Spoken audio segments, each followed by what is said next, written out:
Hello and welcome. I am Dr. Lara May, a clinical pharmacist specializing in functional medicine, as well as a certified yoga teacher and Reiki master. I run a truly integrative health coaching practice encompassing functional medicine lab testing, yoga and meditation, and a sprinkling of Reiki energy medicine.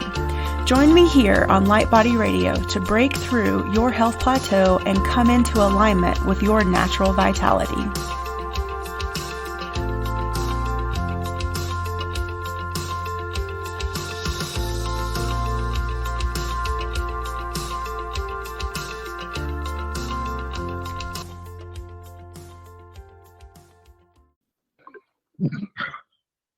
Hello and welcome to Light Body Radio. I'm your host, Dr. Lara May, and today I have with me Mr. Gary Wimmer, and he is a professional musician and psychic and has been referred to as a medium, intuitive, healer, teacher, spiritualist, and clairvoyant, and he is a frequent guest on many shows. I'm really excited to have him here. He's the author of a couple books, one called Lithomancy, the Psychic Art of Reading Stones, and another one called A Second in Eternity, about a near-death experience or a near-death out-of-body experience he had in 1977. So today we're going to be talking about the tumultuous times that we're living in, and maybe, I think he can shed some light on why so many of us are feeling like this energetic upheaval. So welcome, Gary. Well, thank you, Dr. May. Pleasure to be with you. Well, let's get started by telling us about how you came to be, an intuitive and I don't know, I guess maybe an expert on some of this material, and why you're able to shed some light on this crazy time that we're living through right now. Well, these are indeed challenging times. I'm 75. When I was 29 in 1977, you're right, I was a musician. I was traveling a lot. I got off the road because I needed some time off. And this was January 31st, 1977. And within 24 hours, reality completely changed. For unexpected, unknown reasons, all of a sudden, I started picking up things intuitively and psychically about everybody, about people around me, who was going to call on the phone next.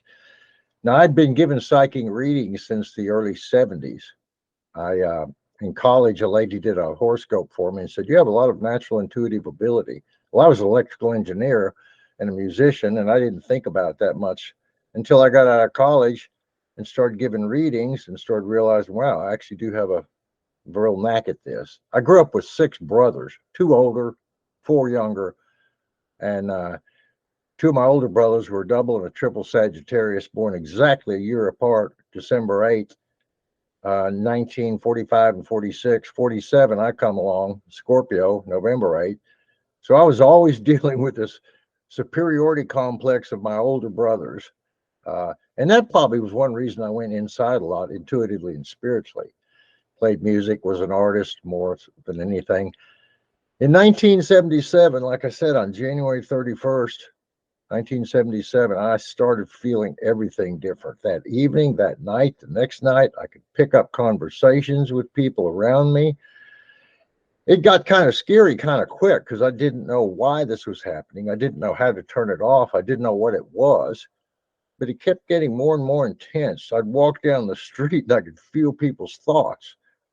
So by the second day, third day, I couldn't even imagine what normal life was like. I was starting to get rather terrified, but at the same time, I felt this incredible sense of power.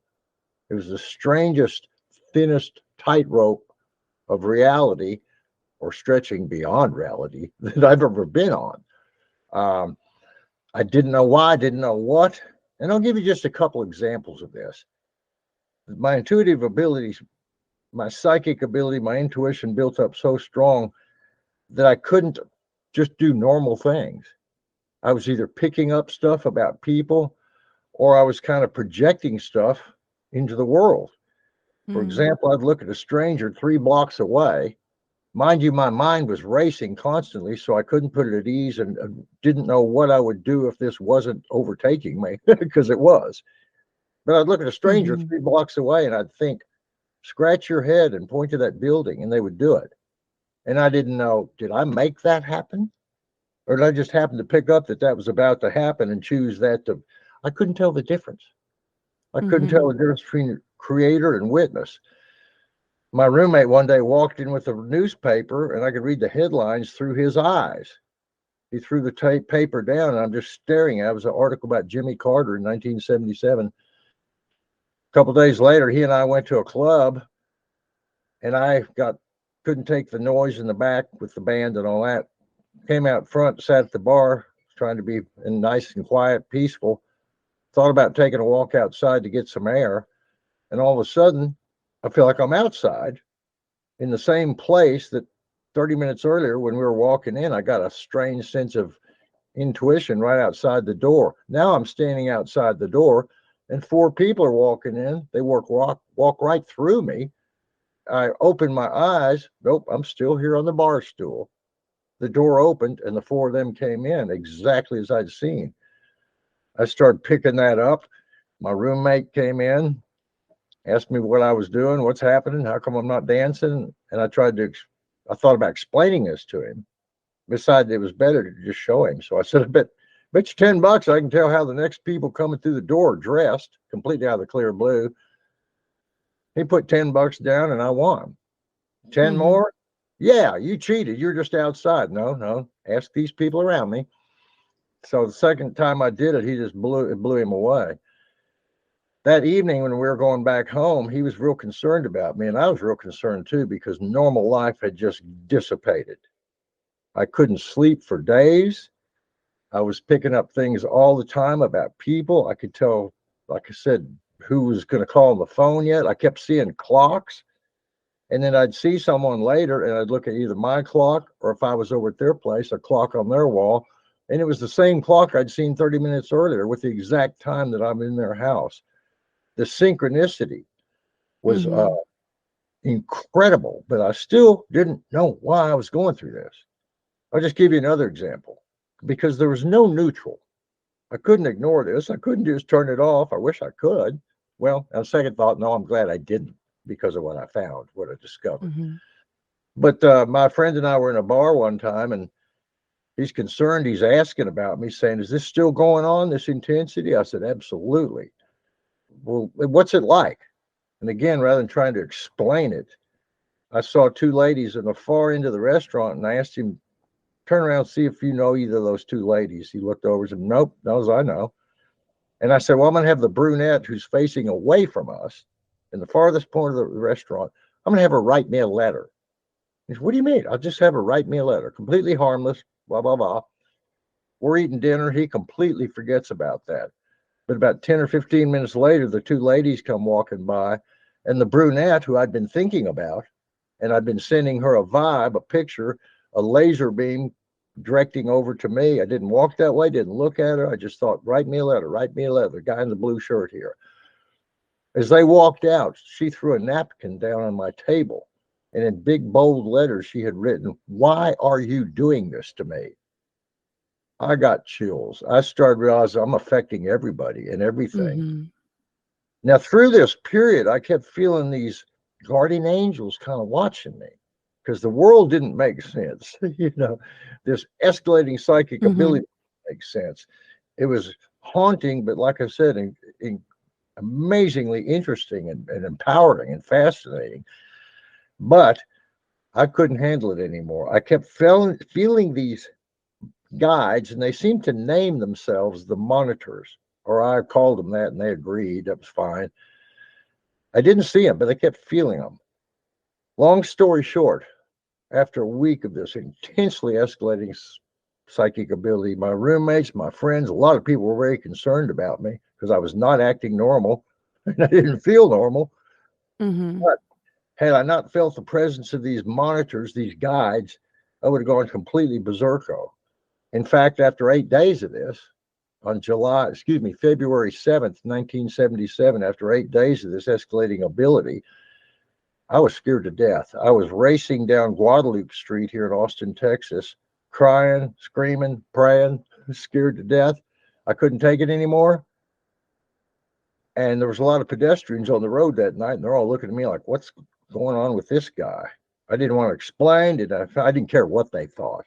All I wanted was to break free of this or get some understanding or something. And I was begging and pleading the universe. And all of a sudden, this intense pain, just this intense fear dissipated in a split second.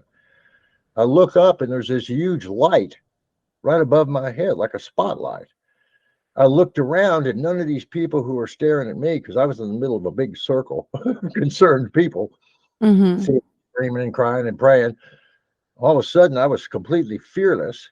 I'm looking at them. They don't see this big light shining down on my head. I didn't care. I looked back up on it. And then it turned into, rather than a light, a table, like a crystal table, round, about inch and a half, 2 inches thick, not 6 inches, not a half inch. It was a specific size. And I saw this light was coming down from the palms of these 7 guardian angel type looking figures in white robes, off white robes. I couldn't see their faces. I could certainly feel their presence. And like I said, the fear had just dissipated. I was mystified looking up at this beautiful, beautiful power above me. And I said, "You're the monitors. You're the monitors." Yes. And they said, "Yes. Do you trust us?" In one voice, like James Earl Jones, this big, low, deep, "Do you trust us?" I said, "Absolutely. You're the only thing that makes sense, but I don't understand what's going on." Blah, blah, blah, blah, blah. "Shh. Do you trust us?" They asked again, and I started rambling a little bit. They, "Do you trust us?" "Yeah, okay, got it. I trust you." Within a split second, and I'm been pacing down the street, I'd stop within a split second. Long story short, it's hard for me to explain it, but I was hit by a speeding car.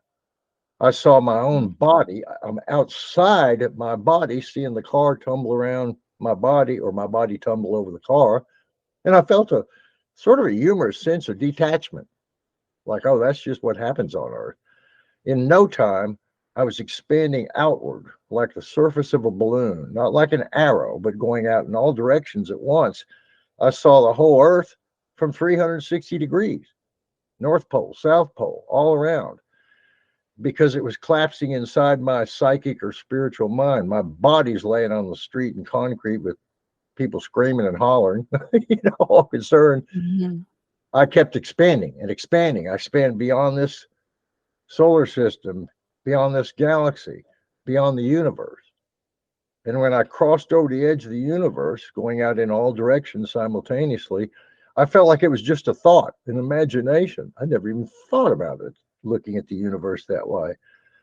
But all of a sudden, I see infinite universes, like star-studded sky, and I see the one I just came out from, and I see all these other ones, infinite universes. They seem to roll up into a tunnel of light, which is a very good description because a lot of people agree that that's kind of what they feel. That's certainly what I felt, like Mhm. being shot through a circular clouds, silver gray clouds, like a like a clown at a circus almost. But I came out the other side and I was in this infinite blue void. I had no awareness of me, no awareness of Earth, no awareness of creation, just an awareness of this ever present blue infinite mind. I didn't feel separate from it like an observer. I felt like I was part of it. And this infinite mind, basically, there's two possibilities. Either it existed and everything can exist, every possibility, or it didn't exist and nothing would exist because there's nothing above it to control it or limit it. And so there was two choices, either everything or nothing. And that would, guess what? We got everything. So I saw these infinite possibilities and I was fascinated. It felt like this went on for eternity, went on and on and on. All of a sudden, I felt like I was observing it instead of being at one with it. And I was pulled back through this tunnel of light and back into this galaxy, this universe, and toward this galaxy. Still had no idea who I was or where I was headed, but I sure liked where I had just left. It was Mhm. beautiful. However, I'm contracting into some place in time and space, unaware of me or unaware of where I'm going or why. And I started seeing all these pictures. And these were the things that I write about in my book and I talk about all the change we're going through now. I saw this in 1977.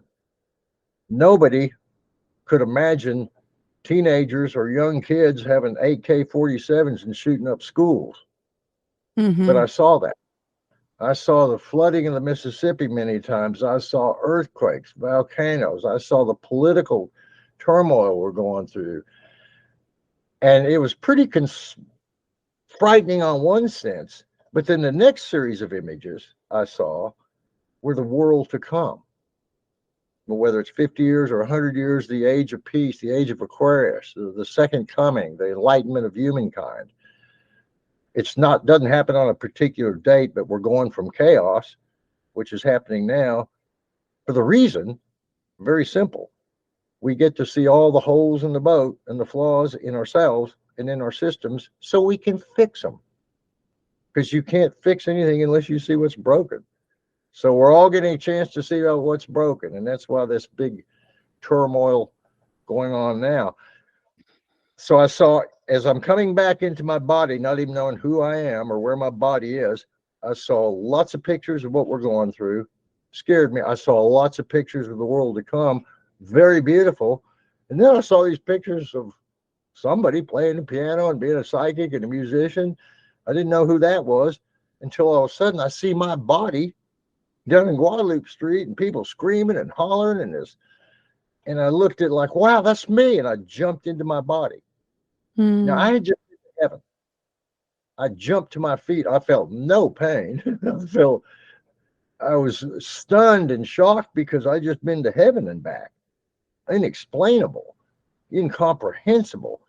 But this little car accident was nothing. And the Mhm. driver's trying to calm me down. Man, you're hurt. I said, no, I'm not hurt at all. I know that. Long story short, I just wanted to walk home because I wasn't hurt. I heard ambulances coming, police. Some of the witnesses said, no, just hang around until the police come. And sure, okay, I'll explain it to them and then I'll walk home. Good luck. Because when the cops got there, everybody, they're looking around for a body splattered in blood, and there ain't one. I'm standing up talking to people like nothing happened. And people are kind of scared. They're kind of backing away from me, which I could understand. But the cops and the ambulance and the medics all rushed up to me and said, how are you even standing? How are you not hurt? And I said, well, I'm standing just like you do. I don't hurt at all. In fact, I feel great. But what happened? So I tried to explain why I wasn't hurt and what happened. But of course, they didn't go on that voyage and they couldn't even imagine it. And it made no sense to them, which I could easily understand. In fact, the cops kept looking at me like, can't you confess to some crime we can relate to? No, this is what happened. Yeah. So they wouldn't let me go home. They took me to the hospital, had to, x-rayed me, checked me out, wasn't hurt at all. They put a little Band-Aid on my head where there's a little scratch. That's a little scratch from a head-on collision with a speeding car. Then this man walked in the emergency room. I knew his name from a premonition from a couple days earlier. He was a psychiatrist. I knew all about his family and everything. He walked up to my table and I started talking about him and his family. It blew him away. He said, we ever met? Have you ever been a patient of mine? No. But you went to the University of Mississippi and got your psychiatry degree. And last week you and your kid changed the furniture around in the house and your wife got upset. And, how do you know this? I said, I know everything right now. And he said, well, I've always heard about people with these kind of experiences. I've never met anybody that's gone through one. And I said, you're meeting one now. And he explained, well, because of this, we just can't let you walk home. Do you understand? No problem. Mhm. I said, we're going to have to put you in a psychiatric hospital for mandatory commitment. Just make sure you're okay. I said, no problem. I don't care what you do with me. I'm into heaven back. Do I care? Besides that, I had nothing I could do. So yeah, they took me to the hospital, couldn't keep me there, took me to jail, put me in jail for 2 days until they could get an order of protective custody, put me in a psychiatric hospital. They did. Within a couple of days in the psychiatric hospital, I was real famous. They called me Mr. Smiles. I was entertaining all the patients, playing guitar for them, talking to them. I didn't look the least bit extreme or out of touch like the Mhm. other patients were. At the end of a week, they take you before a whole board of psychiatrists and they want to see if you're okay. And I said, look, I'm Mhm. not changing my story. This is what happened, exactly what happened. If you guys can explain to me how someone could be hit head on by a speeding car, not even feel it, I'll listen. But you know what? It was a miracle. It was an absolute miracle. From that day forward, I believed in miracles. Can't make them happen as much as I'd like. Believe me, I'd make a better, kinder, sweeter world if I could push buttons and make miracles happen all the time. But we can make Mhm. miracles happen. Some we can, some we can't. That experience changed my life completely. It took me a couple months to kind of come down and understand it. The thing I did not understand is why me? Why did I have this beautiful experience? What could I possibly have done to deserve such a phenomenal, beautiful, enlightening experience? And I asked that question and asked it over and over and over. No doubt what I went through, but I had a lot of doubt. Why me? And then 8 months later, the monitors, my guides, I guess they wanted me to ponder it for a while, but they finally, that I didn't see them this time, I felt them. And I was out in my front porch playing my guitar, and they shot a beam of light into my third eye, and I could hear their voices. At the same time, these what they were saying was rolling off like screen credits in a movie into the distance. And they basically said, you got this experience because you always wanted to know. You studied psychic ability, you're always asking questions. Bam, that was the second most beautiful day of my life. So it wasn't an accident. It wasn't a coincidence. I'd been asking for this knowledge all along. So that kind of Yeah, gives you and a idea of what happened. okay. Yeah, and I'd say like that makes sense to me, especially as I'm also an intuitive teacher and practitioner myself. And so you're listening to your story and it's very fascinating. And then when as soon as you started and when you got to the end part of your story of saying why me, the thing that popped into my head is that we're all deserving. We all have the potential and the ability. It's just, are we curious? Are we open? And are we willing? And so Amen. I'd like to take that into my question for you is how do we develop these because I think that we all have the potential to be quote unquote psychic and we're all intuitive. It's just a matter, it's, like a skill, honing that skill. Don't you think? Absolutely. Just like if you want to be a good piano player or golfer, you have to practice. You want to be a Mm-hmm. good person, you have to practice.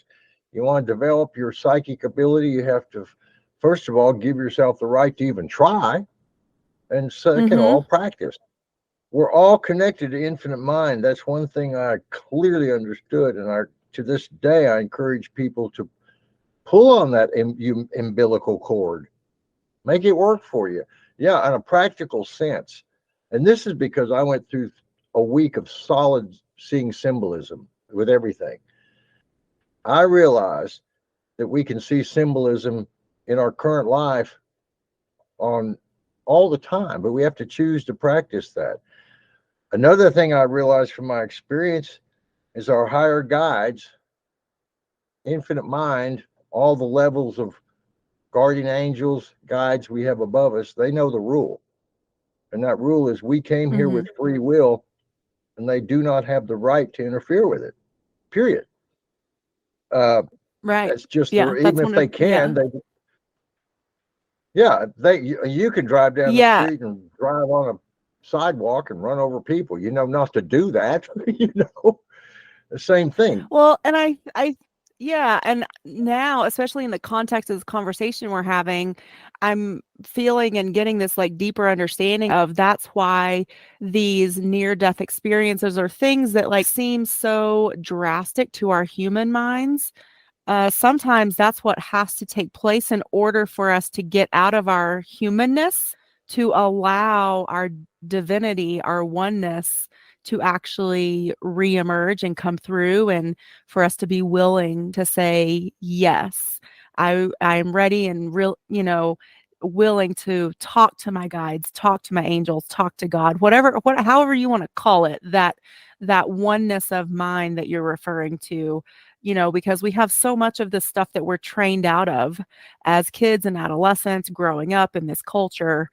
But I feel like a lot of us are still, if not all of us, are still constantly seeking, when we feel that level of disconnect, we want to be reunited with the oneness that we came from. And sometimes maybe it takes a near death experience or, like a car accident when people say, oh, like I saw an angel come and, save me or get in the way, like, and then that opens us back up. So yeah, I think it's so interesting. But yes, free will is the whole point of my rambling. Is that's one of the things that, that comes through every time when I'm teaching too, is that we are autonomous, energetic beings, and we have to say yes. We have to be willing. We have to, call in that divinity that we want to work with in order for them to be able to come through and help us. Absolutely. We do it proactively, we do it by choice. We increase our skill in that set, just like you do in any set, by devotion, commitment, and practice. But you can go through your whole life and not grow, not evolve. But For sure. every Yeah. human being, everybody on this planet gets several taps on the shoulder many times in their lifetime saying, hey, you want to grow, you want to evolve, you want to see past that, you want to learn who you really are. But we get to choose through free will to take that hint, to take that ball, to continue to grow or to ignore it. Mm-hmm. Power of free will is the most powerful thing we have because intentions, perception, attitudes at this moment are the most empowering thing. Not yesterday's and not tomorrow's, right here, right now. We live in one long infinite now. And of course, we're going to have cycles. I'm bipolar. I've been through plenty of cycles. I've been a self employed musician and psychic my whole Mm-hmm. life. The psychic works easy. The music was always a challenge because I'm a crappy singer. Yeah. And I had to work around. I taught myself piano at 33 just so I could learn to be a soloist. And I pulled it off. Mm-hmm. Never shortchange yourself on how much power you can tap into, how much change you can bring to yourself, how much magic, love, and harmony you can bring to the world. But it all starts with our decision to push those buttons and practice those techniques. And if you commit yourself and you ask your higher mind and your guides to help, and you meditate and turn off your worrying logical mind for a couple minutes a day, these Mm-hmm. are practical techniques to start empowering you to be able to read the signs and connect with your guides because the universe wants us to know that.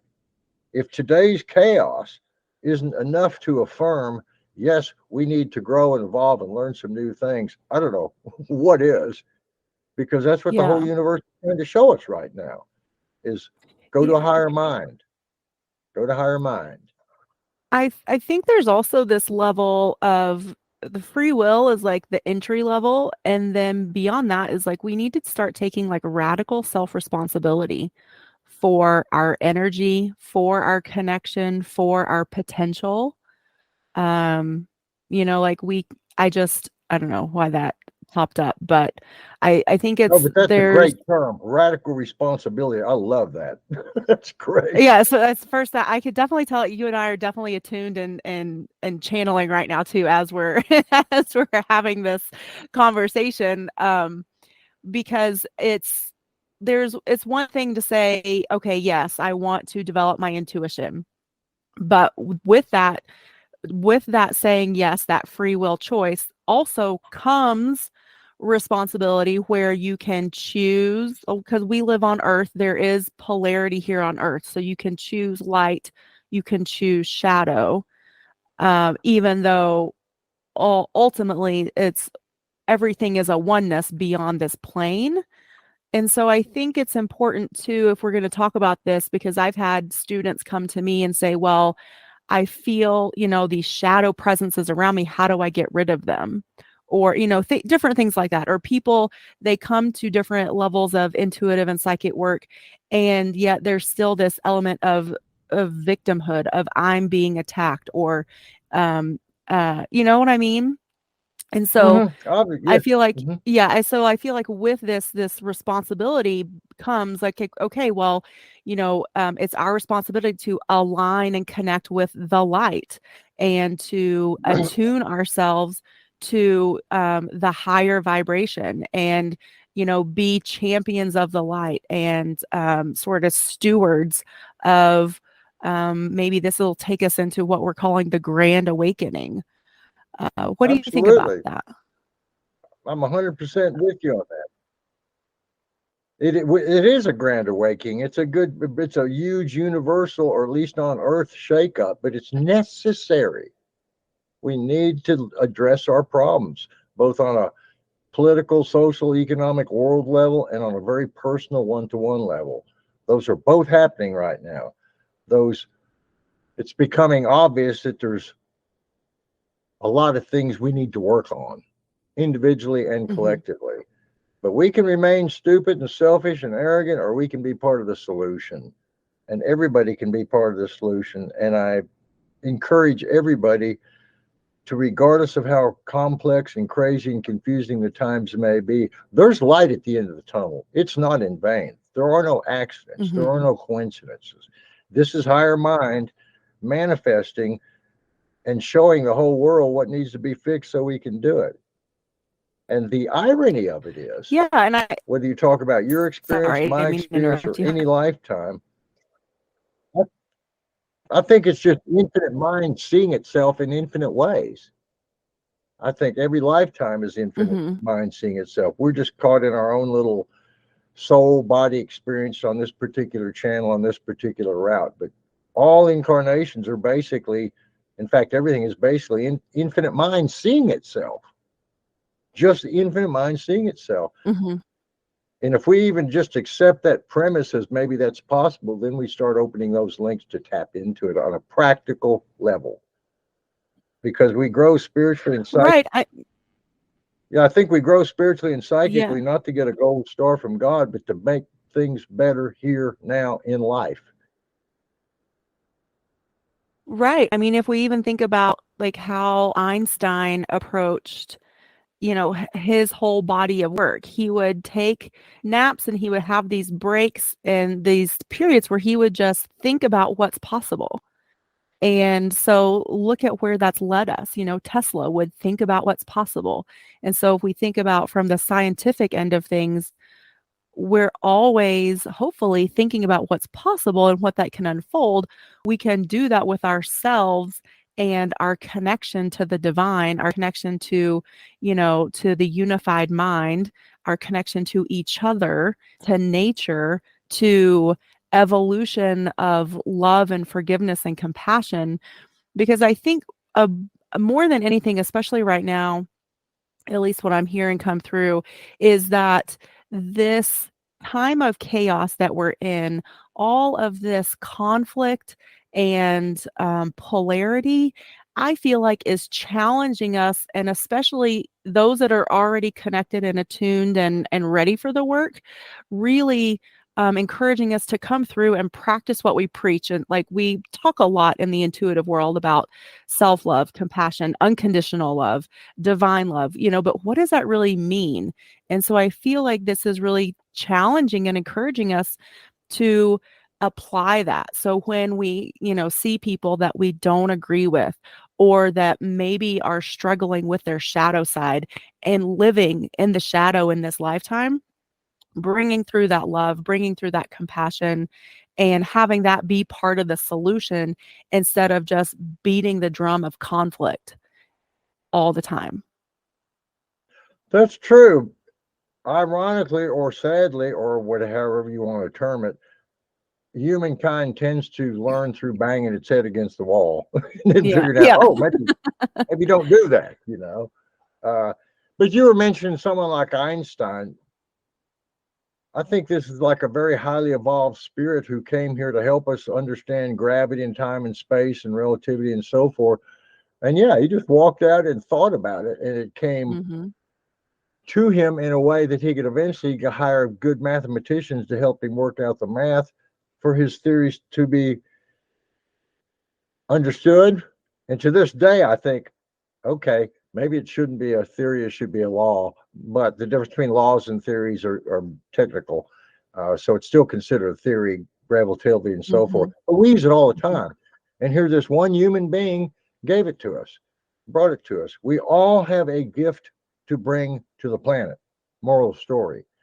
If we decide to do it and practice on it and do it through love and light and growth rather than I'll get even or I'm going to screw these people over, good motivations, good Right. intentions, they are much more likely to bring you good results than bad ones, bad intentions, bad attitudes. So, yeah, we're all learning, but there's an infinite amount to learn, and there's only a finite amount of time each of us have on the planet at each particular incarnation. So, be patient. Be at peace, people. Realize that there are tides going up and down. That's the nature of nature. Tides, changes.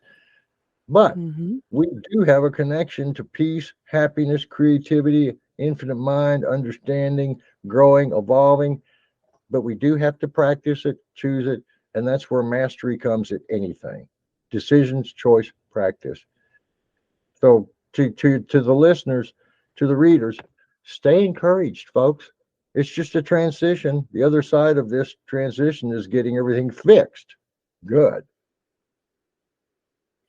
Right. Yeah, I think if we're just easy with ourselves and, we just show up every day and be the best that we can every day. And, we're human and we incarnated in this human life to be imperfect and to Uh experience huh.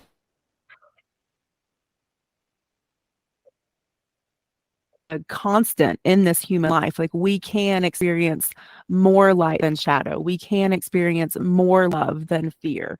It's just a matter of what are we choosing. So again, back to that radical self-responsibility is, the choice, the free will. So it again, I love how this all ties together. Um, so yeah, just be deliberate every day. Wake up and say, "This is what I choose today." And like Gary said earlier, give yourself a few minutes to bask in that energy of what you want to feel, of aligning with your guides, your angels, calling them in, asking for their help, asking for their support, for their protection, for their clearing, for their healing, whatever it is you feel like you need most that day. It's okay to ask. They can't help you if you don't ask. Amen. And that They can't break on your free will. You yeah, have to open the door and invite them. Ask and yeah, you shall receive. It doesn't say we know what you need and we'll ship it to you tomorrow. you know. right. But then once you ask, then it's our responsibility to again like show up in kind and practice what, they've given us. So I think that's important to remember, but it's not complicated. It's simple, but at the same time it can be so elusive. And so I feel like again just being easy and gentle and forgiving with ourselves and knowing that every moment of every day is another chance to choose something better, choose what we want to change about ourselves or the situation or, whatever it may be. Amen. And I always encourage people to pat themselves on the back. Feel proud, feel happy. Quit worrying about the mistakes you made. Fix them if you can. Apologize, mend up, do the best you can, but don't live in the past and in mistakes and in errors and with things you can't change. Live with what you can change, which is right here, right now, with attitudes, intentions, perspective. And once you start practicing on it, that becomes the norm. Just like if you go swimming or play tennis every day, that becomes the norm. You develop skill because you keep doing it. But Mhm. you do Yeah, have to it's ask. definitely yeah. It's a muscle. So yeah, y'all out there. Definitely, practice makes perfect. So definitely keep doing it. Yeah, and when people are proud of themselves, pat themselves on the back, feel good, sometimes people think it's selfish to do that. No, it's selfish to not do it. It's selfish to not love yourself because you're a package of light, and there's no telling how much good you can do for yourself and other people by just turning on that light. Quit worrying about stuff you can't change. And it's a constant process because tomorrow you'll get some curveballs that you didn't even think about yesterday. But Mhm. guess what? There's always a bigger bat available too. you know? Yeah, and I love that the way you said that too, because I think it's again important to reiterate that, so many of us are looking for love in relationships and different dynamics, and we're confused as to why it's not there. Well, what are we bringing to the situation, to the relationship, to the dynamic? If we don't love ourselves enough to even bring that to the dynamic, how do we expect anyone else to, show up enough? Like, that's just, I feel like, an unfair request for the other people in the dynamic, so it's our responsibility to love ourselves enough to bring that in, so that what we put out is what we get back. That's the law of attraction. It's, one of the laws of physics. Matter can neither be created nor destroyed. It's there. We just have to bring it, so that we can receive it at the same time. Absolutely. And when you were talking about science, I've been an electrical engineer in college. I've always been, of course, I've never worked as an engineer. I've worked as a musician and a psychic and a writer and so forth. But I still have a lot of fantastic curiosity, ongoing curiosity about physics and quantum worlds and so forth. I started feeling at the time of my near death experience in 77 that the quantum worlds, the smallest of the small, is the interface between physicality and spirituality, the Mm. smallest of the small. And now, even scientists studying quantum physics, they're kind of scratching their head and having to toy with this confusing but non scientific concept called consciousness. you know, Mhm. how does it Yep. make everything even exist in the first place? What makes these subatomic particles be there? Why is every time we look, we get a different result because we're looking? you know, uh, Yeah. it's the quantum world is a world of infinite possibilities, and I believe in infinite universes and infinite possibilities. If you're going to down to the park and you go right instead of left at the next intersection, believe it or not, you've co-created a universe in which you went right instead of left. Every thought, every action makes a different universe, but they all seamlessly fold together and make our reality. But that's the power of individual choice. You help create a Mhm. different universe by going right or going left or being a good person or not. Yeah. Well, this has been a fascinating conversation. I'm so happy, with how everything has unfolded today. Tell everyone where they can find your work and, work with you. The best way to get in touch with me is email me, gw at GaryWimmer.com, GW at GaryWimmer.com. You can go to GaryWimmer.com and you can see a link for my psychic work. I'm also an actor and a writer and musician. You can go to lithomancy.com, LITHOMANCY.com.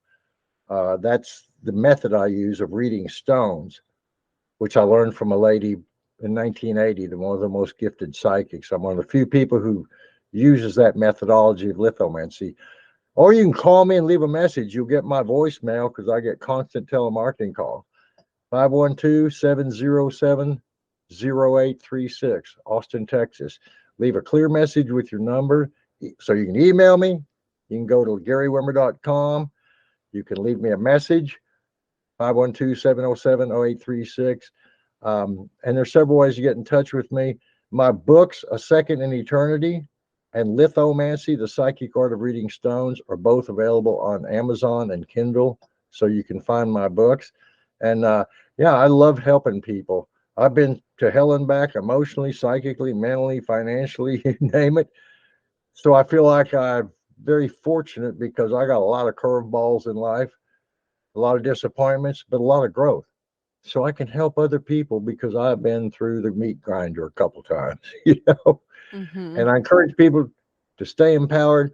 And if you want me to give you some help, just contact me.